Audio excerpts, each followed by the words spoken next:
Welcome to Coinbase House here in Davos. And unlike some of these conversations you used to have in Davos, which were in private and no one knew what the world's business and political leaders were up to, this is very open here. We have an audience and we are, of course, live on YouTube and on X.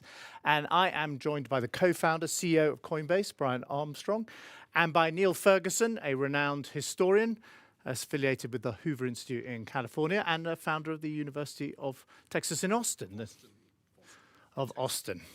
And we're going to talk about economic freedom.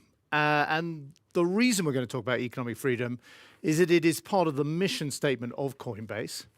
And it's something, I think, in our different ways. I was a former finance minister, and I'm involved in the private sector now. Niall's written about the history of money, and of course, at Coinbase, you are creating the future of money.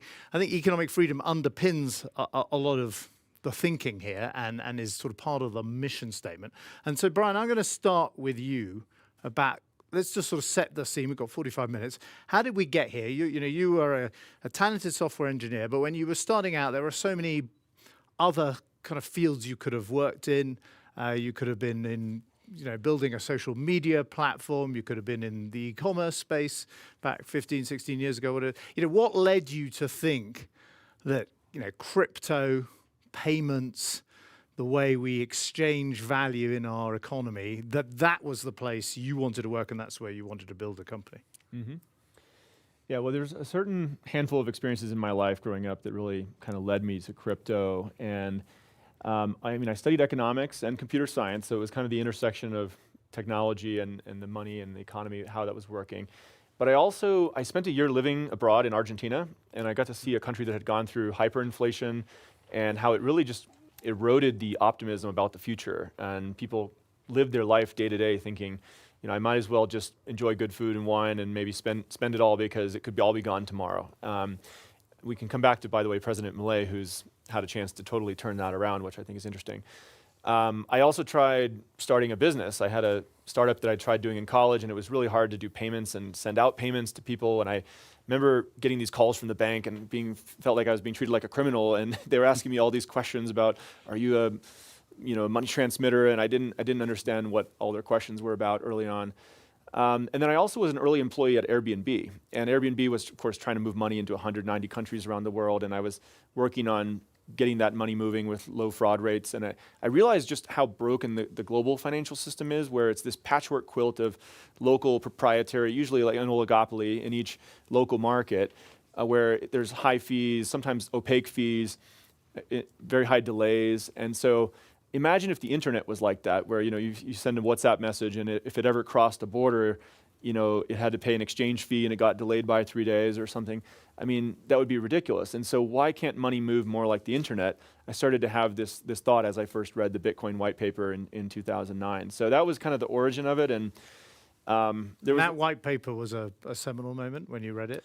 It was. I remember it really captured my attention. I had to reread it 3 or 4 times. I just couldn't stop thinking about it for maybe 6 months. And I didn't know for sure it would work, but I felt like somebody has to try to build a simple way for someone to use this technology if we can ever have something like, the internet democratized movement of information. This was democratizing movement of value. The idea just very much appealed to me, especially having read a bunch of, Ayn Rand and Milton Friedman and things like that. And I felt like, okay, this could really make the global economy more efficient and more effective. I later realized that crypto was actually the key technology to enabling economic freedom, and we can come back and try to define that a little bit in a bit. Well, hold on, I will come back and ask you why you believe that's the case, but let me bring Niall in. Niall's written about the history of money, and one of your most sort of famous books is called The Ascent of Money. That also is an unusual space for a historian to be in. You're normally writing about presidents and wars and, or big social trends. What led you to think money is a really interesting prism through which to look at history? And I guess, where would you put Bitcoin, crypto, Ethereum in the kind of history of money? Well, I'm a bit older than you gentlemen and most of the people in this room, old enough to remember the 1970s inflation, which hit the UK pretty hard. And I do remember my first publication was a letter to the Glasgow Herald complaining about the high prices of school shoes, which I could see greatly distressed my mother. So I was always kind of interested in the problem of inflation, even as a kid. When I got to university to read history, I decided that economics was not for me. I first encountered the central problem of modern history. And the central problem of modern history is, why did Germany, the most sophisticated country in the world with the best universities in the 1920s, turn to Hitler? And a very big part of the explanation lies in the great hyperinflation of 1923. So I wrote my doctoral dissertation about that and learned in doing that a lot about the economics of inflation. I also learned that part of the problem was that the Germans had a state theory of money, which said that the state determined the value of money. And if the state decided to print countless banknotes, then that was something it could do. It ended disastrously for Germany. It's always disastrous. Brian mentioned Argentina. We'll come back to that. So that was part one of the education of Niall Ferguson. Later on, I started trying to write a general history of money, the ascent of money. And it took me to various parts of the world where it was obvious that the financial system, the payment system, didn't work. It was 2006, 7, 8, the time of the financial crisis. The book came out in 2008. But the central problem that I kept running up against was, why are so many people actually outside the financial system? And I went to the slums of Quilmes outside Buenos Aires and realized all of these people live outside the banking system. They exactly have nothing but cash. That's the only money they have. In my native Glasgow, in the East End, loan sharks exploited the fact that the poor people of the East End had no access to banks. They only had access to loan sharks. And there was no solution to that problem in 2008. I remember talking to the microfinance people and realizing, this doesn't really work. So the Satoshi paper, which came out, certainly came out after I'd finished the book, was a revelation to me. It suddenly struck me that we might be arriving at a moment when technology could solve that problem, not only of price instability, but also of financial exclusion. So, having been a finance minister of the UK, and, I wouldn't be here if I didn't think this is a really interesting future that the world is heading into, and that Coinbase is a very impressive business. But, if you're the finance minister, you have perfectly legitimate responsibilities for financial stability, for consumer protection, for, stopping terrorist financing and bad people, criminals moving money around. And, if kind of crypto is a kind of gateway to economic freedom, to what degree is it going to run up against something which governments throughout history have wanted to do, which is control power and money within their border? And that seems to me a kind of ongoing and interesting tension which will play out. Mm-hmm. Yeah, especially early on in Bitcoin, I think this was a hot topic of debate, and people kept thinking, well, is this just going to get squashed? If some bad event happens, like a terrorist financing event or something along those lines, will we get an overreaction from Congress? And sometimes we see this like with the Patriot Act or something like that that'll come in and people sort of regret it later. As the thing that happened, though, that was maybe a little surprising to people was that Bitcoin, it just kept growing, and it developed a large voting bloc in the United States and other countries that people just very much resonated with it from a freedom and sovereignty point of view. It almost became like, you'll never come and take my Bitcoin, right? Yeah. And, luckily, in these democracies, there is a feedback mechanism for politicians. And so in this last election, actually, I think a major reason why we saw that the Biden administration, voted out of office was that there was a massive voting bloc of pro-crypto voters that they felt that they were being attacked unlawfully by that administration. And so that has served to be enough so far to keep, where I think it's gotten too big now. The government actually can't really shut it down in most of these places. Just on that, it's worth saying, isn't it, that Coinbase, I think, took a very difficult decision a few years ago to resist some of the pressure to essentially, companies were being asked to take positions on political movements like Black Lives Matter. Mm-hmm. And you took a view which was, you've got a job to do, the employees have got a job to do, and that's to serve the customers of Coinbase and build a great company. And you sort of stayed out of politics, which was a difficult call at the time, and you came under a lot of personal pressure. And then in this election, you and obviously lots of others got together with a probably the most powerful super PAC that American politics has seen, the crypto super PAC, the Fair Shake and the Stand with Crypto movement. And you were sort of bipartisan in your approach in that you would support candidates who were pro-crypto from the Democrats and the Republicans. But it was still a big, obviously you could have had elected people who were anti-crypto who you didn't support, and that would have been you were taking a big kind of risk with the company, were you? Or you thought it was a calculated risk? Yeah, I mean, that was kind of the point of my Mission First blog post, was that companies should be focused on their mission. And much of the time, that would be just building your product, serving your customers. But if there's policy that's getting in the way, then we will be very political on our mission about increasing economic freedom, advocating for crypto, clear legislation, things like that. But we did ask the rest of the employees, outside of the mission, let's not bring other societal issues or political issues into the workplace. We're just going to focus on work. But I think to your question, George, about the state and its desire to control transactions, or at least to have them under surveillance, it's lucky that you became a finance minister after the financial crisis, because what I'm going to say relates to the people who were running the established financial system in 2008-9. I mean, financial stability, really? I mean, the legacy system delivered a massive financial crisis, which very nearly triggered a Great Depression. It was a disaster, and it came out of the most regulated institutions, banks, which were entirely bound up with regulation, much of which turned out to be the disease of which it pretended to be the cure. As for criminal activities, nothing has ever served criminals better than banknotes.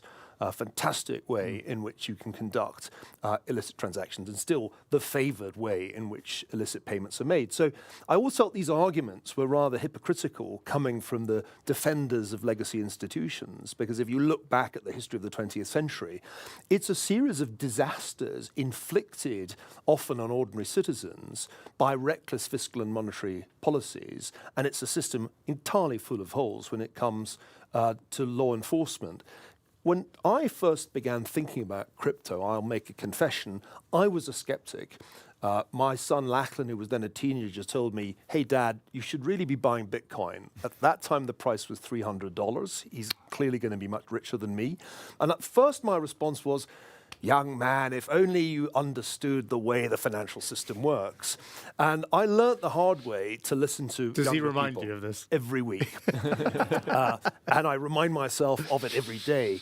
But in 2017, I was revising The Ascent of Money to give a new edition on the 10th anniversary of the book. And with his help, wrote a new chapter. And that chapter was about not just Bitcoin, but crypto itself, the advent of decentralized finance, as well as all the different fintech innovations, some of which were centralized. And one must remember that even as crypto was evolving, China was rolling out an alternative payments architecture, which was going to be highly centralized, AI-powered, with complete surveillance, not as a bug, but as a feature.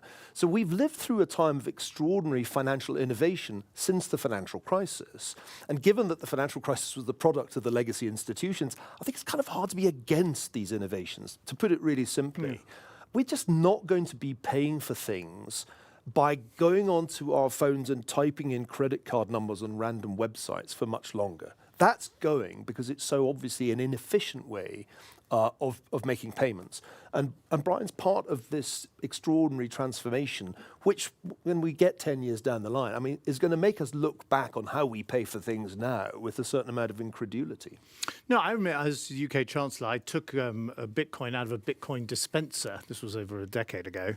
In order to say that London was a home for this innovation and the finance minister was using this machine. But government rules meant that I had to hand the Bitcoin back, which is also a sort of enormous regret ever since. But do you think, there have been a lot of skeptics. You say you started skeptical. I think lots of people approach this first saying, what the hell is this thing? Or is it too speculative? Or, and you're right, like a $20 bill can be used for drug transactions and $100 bills to one. Right. Well, I'll defer to your knowledge. Should you and ever wish experience. to go nefarious? Yeah. But I think it's actually 7 times more likely for fiat currency to be used in an illicit transaction than crypto. It's less than half of 1% of crypto is used for illicit transactions. Right. But and how do you? So when the kind of big CEOs of these banks have come out in recent years. When I say the last, I don't know, 5-6 years, and been really skeptical of Bitcoin, said it's a joke. Like top economists, whose columns are read in people's newspapers, come out and say, what has been your reaction? Is it that they're going to see the light, or they're representative of the old order, or what? How do you react? Well, a lot of this is just the innovator's dilemma, and it's, when someone's financial interests are aligned with something being true, it's sometimes very hard to convince them of the opposite. So we're not very good at humans at like being very objective about what is true, especially if it's an inconvenient truth, right? So part of it's that, but I will give credit. A lot of the banks now are integrating crypto and blockchain. I think that customer-driven, really. Yeah, there's been customer demand. I mean, BlackRock, for instance, they launched a Bitcoin ETF, and I think they said it was their fastest-growing ETF of all time. It got to 50 billion or so in record, like maybe in 1 year, which it took most of their other ETF products like 5-6 years to do that. Well, they're worth noting, you can open that ETF as an American citizen if you're a British citizen, you still can't open a BlackRock ETF. Yeah. Despite Britain saying wants to be a home of financial innovation. That's true of other jurisdictions as well. Yeah. I mean, just sort of zooming out, that is sort of the danger of a lot of these regulations. They have really good intentions, right? But you have to kind of judge them on their actual results, not the intentions. And if you get enough of these regulations in a society, it can actually really just make it hard to build anything new. And so you get these entrenched incumbents, you get regulatory capture, you get an oligopoly, which we have in various systems of financial payments that we have today. And ultimately, sometimes the best regulator is the free market, because it's vicious competition. And the minute you're not serving your customer, there's a very low barrier for someone to come in and try to do it even better. And so anyway, I think this gets into these economic freedom ideas and connecting the dots a little bit on crypto. But economic freedom can come from, it's a free market capitalist kind of idea that proposes that that's a great way to lift people out of poverty. It's very big on property rights, having sound money.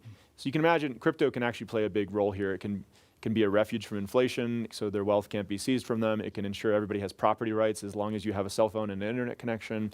And we can actually inject this good financial infrastructure into the whole world and use it to eventually lift billions of people out of poverty. Today, only about 500 million people have used crypto, but I think that it'll follow an adoption curve similar to the internet, and it could really meaningfully shift the economic freedom of the world. Because I think at the moment, maybe I'll unpack that, because I think at the moment people, including enthusiast people, perhaps who are watching this, they'll think like, okay, it's going to lead to kind of faster payments, and cheaper payments, right? And maybe kind of protect my privacy in some way, and maybe it's an inflation hedge. But you're making a kind of bolder claim there, which is it's a door to prosperity for, as you put it, billions of people. That it heralds economic freedom. It's not just a kind of smarter credit card with a lower fee, is it? Right. It starts. There's people, for instance, who live in countries with very high inflation, and they have high demand for the dollar. So now with something like USDC, they can all have a dollar-based account. It doesn't really care, who you are. With a self-custodial wallet, a smartphone, in any of these countries, they can now have a dollar bank account. Now, the dollar is not perfect either, right? Dollar has sometimes higher periods of inflation. The U.S. has deficit spending at times, and so that's where they might start to think, okay, well, Bitcoin has guaranteed scarcity. Maybe this is kind of like a new gold standard. It's a return to some of those principles. And inflation is this really insidious thing that really, it harms the poorest people in society. You have to remember that. Wealthy people, they're able to own things which adjust with inflation, like real estate and stocks. It's the people holding cash that Neil was mentioning at the beginning that really just, they have their wealth eroded. And so it's really this kind of like illegal, unauthorized tax on the poor. It's a regressive, illegal tax on the poorest people in society that most people don't realize is even happening. And so it's important not to underestimate that. It's like if we actually return to sound money, like this new gold standard, that actually could be foundational to preventing the abuse of many of the fiat currencies and overprinting around the world. I think that's a really important point that Brian's made. You have to understand why inflation has been so common in our lifetimes, and it's still something that can destroy the lives, as it did relatively recently in Argentina, of the people at the bottom of the heap, whose only form of money is cash? The answer is that politically, governments are strongly incentivized not to balance their budgets, to spend more than they take in taxation, and the easy way out of unsustainable debts is nearly always, if it's not through default, then it's through inflation. Now, Americans haven't had to experience that much inflation in the recent past. 9% was the peak of consumer price inflation in the summer of 2022. But that gave everyone a little reminder of what's wrong with the legacy system. I mean, it's one reason that the election turned out the way it did. It's probably the single biggest reason that Donald Trump won was the inflation of 2022. But let's look a little bit more closely at the US fiscal position. Debt to GDP now well above 100%, a deficit of 6% of GDP at full employment.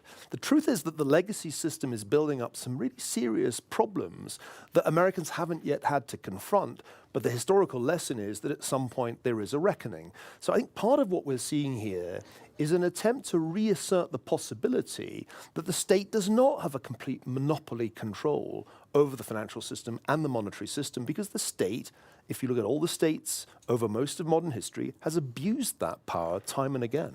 I think this is such an important question of how can we align incentives to prevent deficit spending? Because this is one of the challenges in democracies, right? Is an easy way to get elected is to promise more free stuff. And that it sounds good in the short term, but it eventually just erodes the value. You lose the reserve currency, et cetera. So in a way, Bitcoin is a nice check and balance on deficit spending and inflation, because if it ever gets too out of hand, people will kind of flee to Bitcoin for safety. It can actually be that nice balance. I think there's other ideas. I'd be curious both of your thoughts on these. I mean, Warren Buffett famously quipped that if you want to prevent deficit spending, make any member of Congress who votes for an unbalanced budget ineligible for re-election, and that'll solve it right away. I've heard people talk about having that there could be a sovereign wealth fund for the United States where every citizen gets a share of it on their 18th birthday. And now you have skin in the game, and whenever there's a surplus, it gets paid out as a dividend, right? Or, I don't know, there could be other ideas. You cut 40% of the bureaucracy out of the UK at one point. I'm curious both of your ideas. No, I lived and breathed for 6 years the language of deficits and trying to reduce the deficit and get the debt falling. And how do you align it for the long term to make it stick? I mean, I would say, that period of British history showed when we brought the size of the state down from 45% of GDP to 39% of GDP in just 6 years. So it was a pretty dramatic adjustment. But, it didn't, obviously it was controversial. It was called austerity, and, it's still argued about in Britain. And it was interesting, there was a kind of tension between those who wanted to say, we're doing this because we want a smaller state. We think there's a virtue in that. And those who are saying, well, we have to do it because of the financial markets. And actually at the time that both those things aligned. It's trying to sustain that that's hard, because since then, mainly I'm a conservative politician, I was, under conservative prime ministers afterwards and 5 conservative chancellors, it all went back up again. And it became easier to promise free things. But so it is hard, but I think you can build a kind of sustained political movement, and you can get great shifts in the way societies, democracies run, as you saw in the 1980s. I think, it's interesting whether this, at the moment, there's not much talk in the US, actually, of deficits, despite what Niall's saying. And the presidential election didn't feature very much, but there's a lot more talk of governments failed, we need government efficiency. There's the new Doge department, which, we're going to see whether that achieves anything. But and a commitment from the incoming Treasury Secretary to reduce the deficit from 6 to 3%. So the conversation, I think, is beginning. But to me, the interesting thing is that there's no necessary collision between the US dollar being the international reserve currency of choice and crypto flourishing in the US. In fact, my view would be if you try and shut it down, which the previous administration was inclined to do, then it will go elsewhere. And I think, it's worth remembering that if crypto flourishes, if, say, stable coins become more and more widely used, I think that ultimately strengthens the dollar internationally. Ultimately, we'll continue to pay our taxes as Americans in US dollars, and getting on and off, those on and off ramps will continue to matter a great deal. The state's never going to give up its ability to determine what you pay your taxes in. So in that sense, there's a certain amount of inertia in the system. But I think allowing financial innovation to really flourish in the United States has to be better in the long run for the US economy. And what's good for the US economy is good for the US dollar. I mean, you must have noticed there's been it seems to me it's kind of almost, overnight pivot in this industry, because I think companies like Coinbase would look around the world outside the United States to places like my hometown London, but also the UAE and some other European capitals and places in Asia, to do things that the US regulators were preventing, that the SEC, that Gary Gensler, that the Biden administration was preventing. And the pitch was to these countries, you've got a competitive advantage here, make the most of it. And, to my mind, it's a shame that the UK didn't over the last few years make the most of that. But now, if it all is to be believed, from, it's only day one of this presidency, but, clearly a lot of innovation and activity is going to be permitted inside the US. And some of the other jurisdictions are now playing catch up. And, you travel to lots of these countries. I know, here at Davos, you meet lots of ministers of finance and economy. What's your advice to non-US jurisdictions if they want to be part of this revolution? Yeah, well, it's funny, looking back over the last 12 years of running Coinbase, whenever we find a pro-crypto government, we go invest more, we build, we hire, we create jobs, we create economic growth, we launch products. Whenever we encounter a hostile government to crypto, we just kind of try to minimize the fines and focus elsewhere until that politician is out of office. And what's funny is they often will flip back and forth and every 4 years. And so we just build the business for 4, and then we just try to minimize the fines while we build the other one. And this is very relevant for world leaders to think about. If you want to have economic growth, you're going to have to allow new innovative ideas and companies to come try things out and be built there. And it's going to be a little bit messy. All new technologies are like that. If you wait until the thing is mature and everyone already knows that it's a great idea, you want to build the next great cloud computing company, it's like, well, that's too late. That was a novel contrarian idea 10, 20 years ago at this point. And so the risk aversion is what kills these countries. I think they have to lean in and say, okay, we're going to create a sandbox for innovation so that new ideas can be tried without having to pay millions of dollars to lawyers. Like, you can't have a couple kids who want to start a startup and their seed check goes 100% to lawyers. It's like no one's going to invest in that company, right? They can also create just publicly putting out these messages saying you're welcome here. We want this to be built here. In fact, here's the things we're doing to get all that the junk out of your way. These are all things which can help startups innovate in their countries. Brian, you talked a minute ago about how it was that suddenly there was a part of the electorate that was pro-crypto. And I think if one takes a step back and looks at the whole world, it's been fascinating to see the way crypto, not just Bitcoin, but crypto generally, has been welcomed by people who felt shortchanged by the existing system. This is especially true in Latin America. We've already talked about Argentina. I don't think it's accidental. Let me ask you about Milei, because he's the talk about Milei. So he's the poster child, isn't he, of the kind of economic freedom constituencies in the West at the moment. In the world. He was in the world, and he was at the guest at the inauguration. There weren't very many European leaders invited to the inauguration. So tell me what excites you. You actually said you used to live in Argentina, so obviously something about the country. I know you have a connection to Argentina, Neil, as well. What is it about him? Is it? I mean, to anyone who just sort of takes a passing interest in politics, there's the kind of rock star, Rolling Stones record-loving, economics professor who stands on a stage and explains sort of basic economic theory to people and reads out Milton Friedman. But what is it about him that has captured so much attention and so much support? Yeah, well, while I was living there for a year, I did get to learn a little bit about the history, and I think around the year 1900, Argentina was like the 8th largest economy in the world. I mean, it had like the first railroad in South America. It had like copper and beef exports and all that. It was, and you can still see it in their architecture. Like it was once a grand nation that had massive structures and wealth, and they're all kind of like a little cracked, and there's like graffiti and ivy growing. Like, it's sort of like slowly in decay, but it was like a once great empire. And if you look at like what happened between 1900 and the year 2000, or 2020 or something, it fell to number 100 in the world, so from number 8 to the 100th largest economy in the world. And it was essentially a series of thefts by socialist governments of the people's money. I mean, it was just like a travesty, right? And so the beauty of what Milei has done is he's made this palatable to a nation and a people where he said, look, we're going to have austerity measures. You're not going to get as much free stuff, but it's going to drive economic growth, and we're all going to have to take personal responsibility for improving our own lot in life. This isn't about all handouts. And most, I think, political consultants would have said that is going to be the most politically unpopular message. No one's going to be able to survive that. You'll be out of office in a year. But his popularity ratings are still very high. And so that's the magic of Milei. Now, I think a lot of people are taking inspiration from that, including Elon and Trump in the Department of Government Efficiency. I think that, with Justin Trudeau stepping down or resigning in Canada, and Pierre Poilievre potentially coming in, that would be a move toward economic freedom.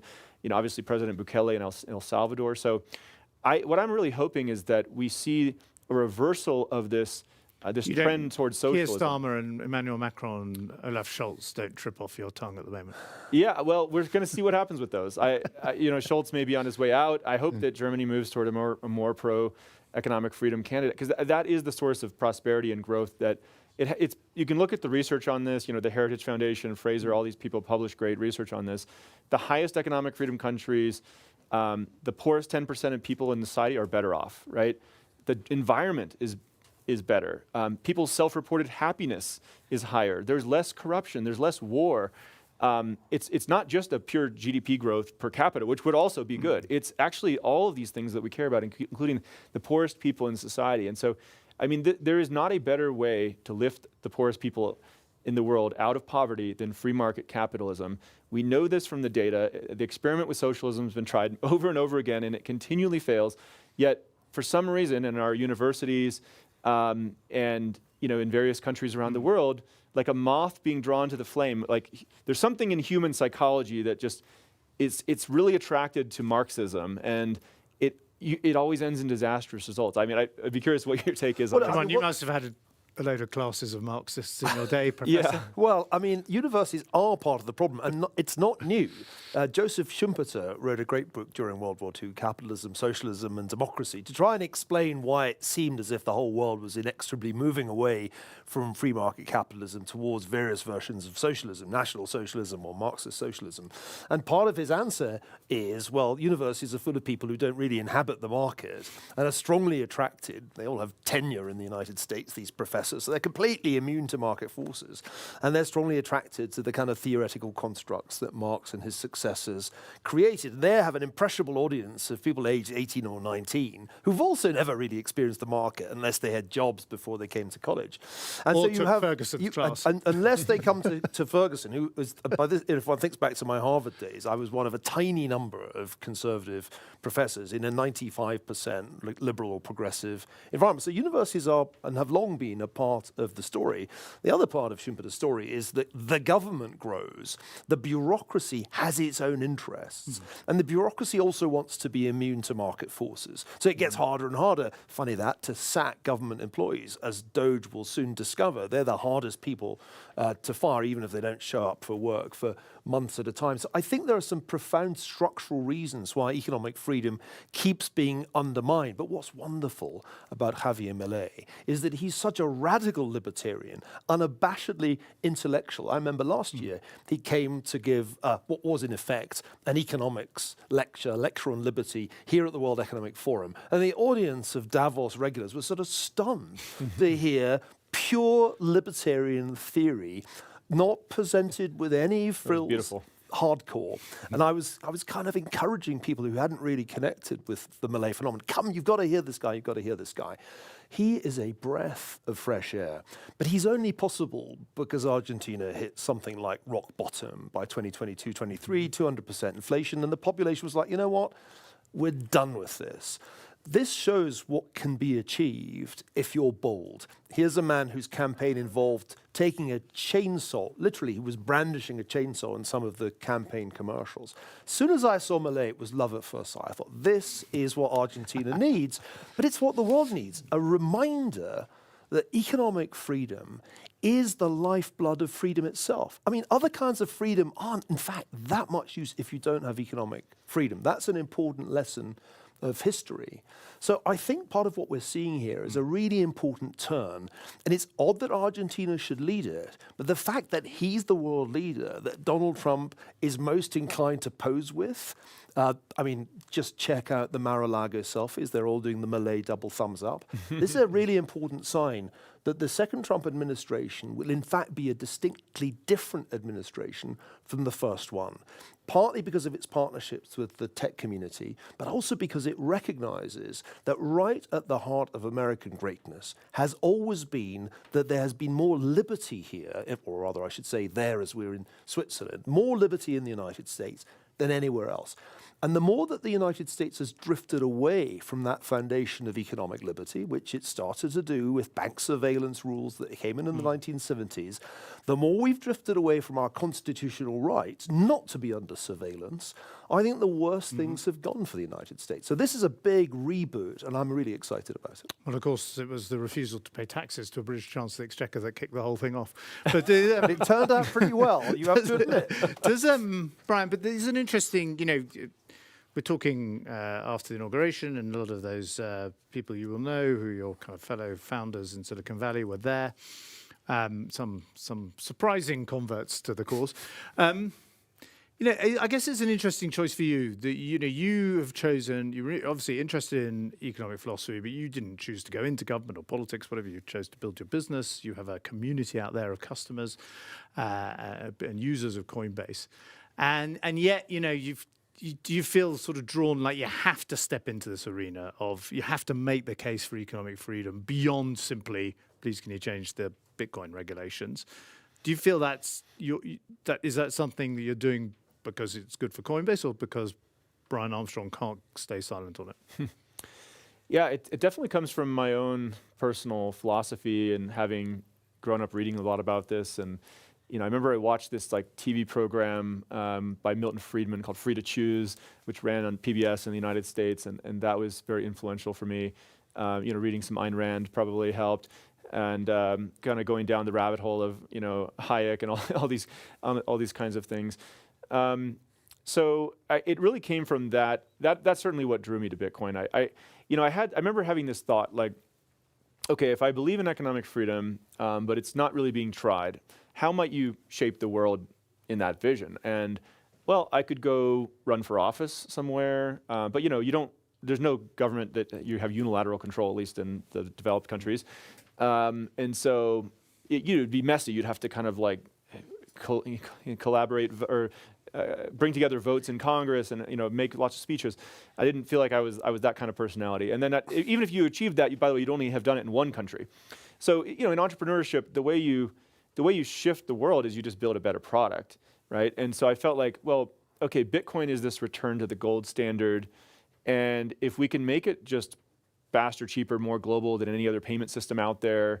I didn't fully appreciate when I first was getting started how much the asset would appreciate, and that trading would become the best use case for the first 10 years. But it's now getting to a place where it can actually just update the entire financial system globally, and it's getting into. Is that specific to Bitcoin? Because obviously there's Ethereum, there's other. Yeah, there are all these meme coins we read about. I mean, and you could, a lot of them are there on when you use the Coinbase app. Is it? But Bitcoin is explicitly unconnected with government. Yeah. USDC, which you've been talking about, does have the on and off ramps to the dollar. Where do you see this all going if we were to have this conversation 5-10 years time?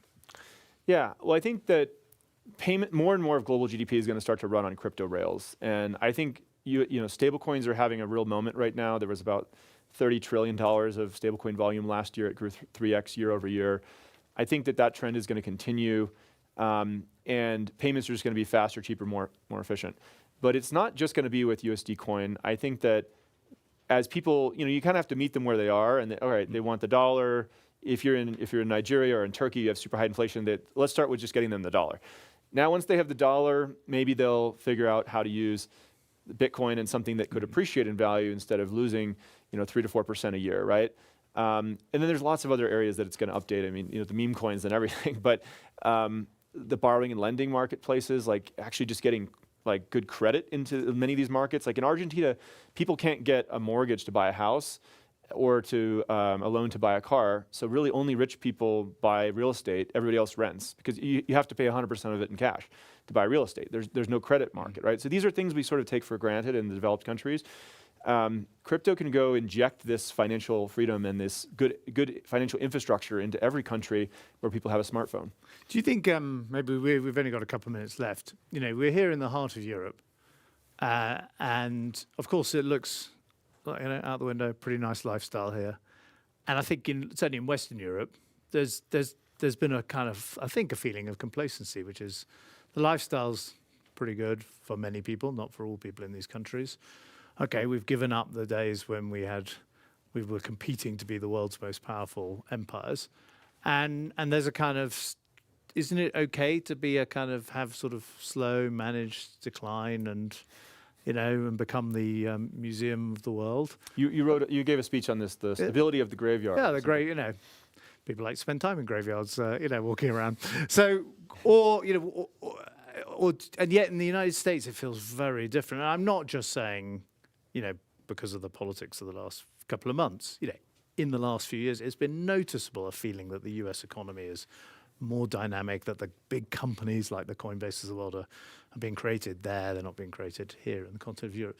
So, on the kind of, if you look, and then there's the rest of the world, we've just been talking about. So on balance, economic freedom, do you think things are actually moving in your direction? Or do you find the kind of forces of malaise growing and the forces of government getting in your way? Well, if you look at the last 20 years, the index of economic freedom that's measured by heritage, et cetera, I think the economic freedom of the world has actually gone down. Yeah. So there has been sort of this, of the last 20 years, people being enamored with Marxism, socialism. Again, we've seen the US trend more in that direction, a bunch of other countries. But I think just with Milei, maybe President Bukele in El Salvador, now the Trump election, and then what we're seeing in Canada with Bolivar, maybe. I think we're turning away from socialism. I'm optimistic. I think crypto can play a big role in that, and Coinbase can hopefully help. And if we can actually get the world to embrace these more economic freedom policies, I think we'll see lots of prosperity. We're just in the early stages, because you can imagine an entire parallel financial system evolving on the crypto rails that Brian's talking about, and that's partly what decentralized finance is doing. This is going to be much more than coins and tokens soon. It's going to be about having a whole bond market. You'll see that the entire system of financial evolution replays itself in what is in effect a native to the internet technology, and that's an exciting prospect. So, I agree with Brian. I think this is an ally of economic freedom. And I'll just give an example to illustrate this. And once again, to remind people that the people who most benefit from economic freedom are the people at the bottom of the social heap, not the people who come to Davos, but the people who are stuck in, say, Somalia, where my wife's family comes from. Now, if you're trying to get money to your relatives in a country like Somalia through conventional means, the cost of the transaction, not to mention the time it takes and the difficulty of execution, is just astonishing. It's a rip-off. And what is really exciting about some of the innovations we've seen in the last decade or so is that it's suddenly getting easier to make those transactions happen. And I think that's important given the scale of migration that we have seen and we're going to continue to see from Africa to Europe, to North America. Remittances are a really big problem that we've got to solve, because it's not fair that the poorest people in the world should be paying the highest commissions on transactions. But I would also say, and I sign up to a lot of this, monitoring flows of money to countries like Somalia has also been a big part of national security concerns over the last 20 years. So I wonder whether, governments will be completely relaxed about all of this. I think there's a simple answer to that, George, which is that the honest citizen should not be under surveillance. As with every case in every domain, if the authorities have reason to believe, good reason to believe, that nefarious activity is going on, then, just as they have a right to search your house under those circumstances, they should have a right to take a look at the transactions. And it's not like the transactions aren't recorded. The beauty of the blockchain is precisely that they're recorded, unlike with the banknotes that end up in the hands of drug cartels. So I think there's an answer to that question if governments are serious about finding it. Well, I hope they are, and I think it's a massive opportunity. And above all, it is, as the title of this conversation reminds us, all about people's economic freedom. So thank you very much. That's it from Coinbase House. That's it from Davos. Thank you for watching us on YouTube and on X. Thanks for joining us here in the audience. And stay tuned, because there's a huge amount of development coming in this area.